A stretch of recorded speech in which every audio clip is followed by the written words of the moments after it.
Good evening, everyone, and welcome to the TV6 Digital Desk live stream. My name is Molly Birch, and I'll be taking you through a recap of today's headlines. This stream runs every night starting at 8 to 7 Central Time from Sunday to Thursday. Feel free to comment and ask any questions you have in the chat as you feel like it, and I'll do my best to answer those questions as we go and after the stream as well. With all of that business out of the way, let's take a look at our first story for tonight.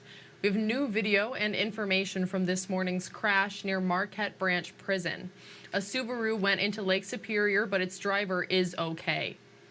Marquette police say the Subaru was going north on US 41 around 7:30 this morning. It was hit from behind and went down the hill and into the lake. Officers helped the driver get to the shore. The driver of the car that hit the Subaru got out of the car. That driver was hit after a third car hit their car. They were taken to the hospital. We don't have an update on their condition, and the crash is still under investigation. And we have new details on a crash we first brought you yesterday out of Gladstone. The crash is still under investigation, but Gladstone Public Safety says it suspects drugs were involved. There's no update on the pickup driver's condition. That person was taken to the hospital yesterday. Officers say it appeared a pickup truck hit a Suburban that was waiting to turn left at the intersection by Delta Avenue on US 2 and 41. We will continue to keep you updated as we get more information.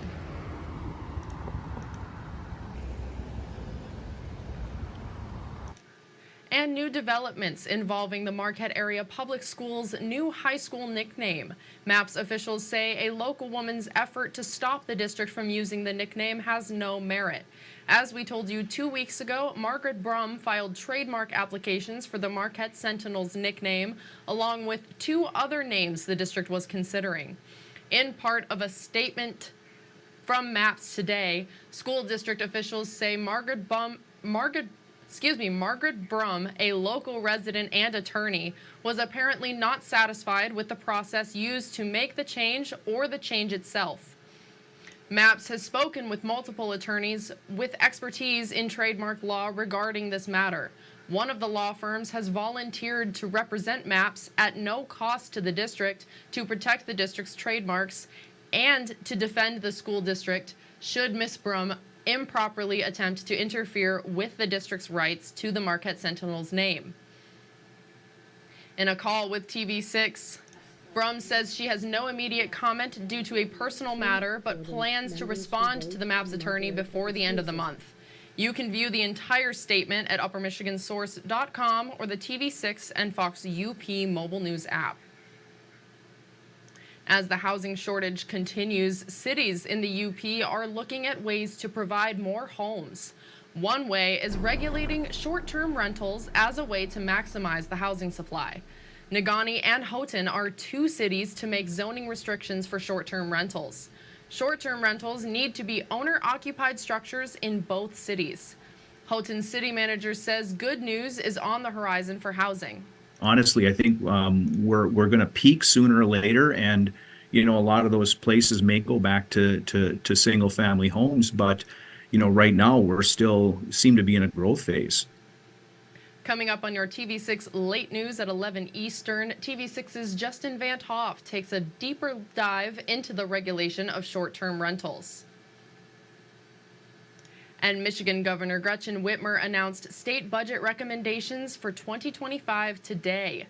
Whitmer says that Michigan's fiscal house is strong, and we're making investments in the dinner, housing, and $1 billion to fix the roads. The outline for state spending includes free preschool for all and free childcare for childcare workers and state employees. The budget also includes $1.4 billion to either build or restore 10,000 homes.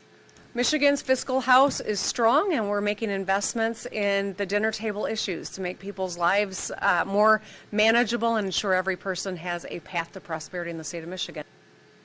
The budget also proposes a nearly $60 million investment in a tax credit for caregivers.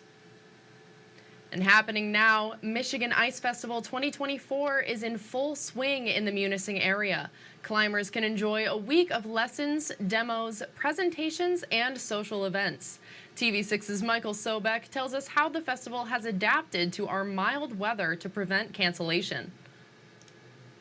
Michigan Ice Fest is keeping its main events going through our unseasonal weather. Organizers say climbing sites are condensed. With safety at the forefront, many of the on-ice classes and events have been rescheduled to earlier in the morning. Michigan Ice Festival Director Bill Thompson says even though it is warmer than normal, climbers are still on the ice. They're still experiencing the joy of ice climbing, and then they're coming off the ice, and we have evening presentations that are open to the public. So if someone wants to come in and see our sports elite climbers talking about major expeditions all over the world. Presentation and social events are open to the public from 7 in the morning until 9 at night. Volunteer coordinator Annika Enders says Ice Fest is about more than just ice climbing. It's all about sharing stories. The presentations are really awesome. It's just the community is really strong and welcoming and supportive, and that's why people come. Climbers say many of the backcountry routes are still in good condition and recommend climbing early. Black Diamond Events coordinator Brenna King says even if conditions are not ideal, Michigan ice climbing is something special. As somebody who's from the West,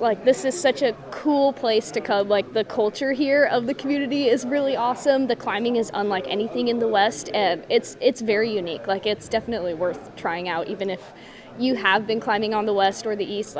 You should come out here. It's cool. Registration for Ice Fest is still open in person at the Munising Community Center. Michael Sobek, TV6 News, Munising. Thank you, Michael. On Super Bowl Sunday, Marquette's City Band will perform for the community. The band says it will host a musical prelude at Kaufman Auditorium at 3 in the afternoon. Conductor Steve Grugan says the concert has 70 musicians of all ages and skill levels.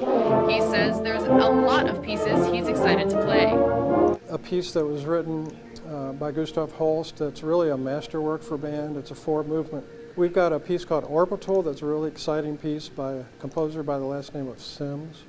We've got a piece called Feller from Fortune, and along with that Super Bowl theme, we're talking about who's going to be the fortunate one. Grugan says doors will likely open an hour before the show. Admission is free, but donations are greatly appreciated.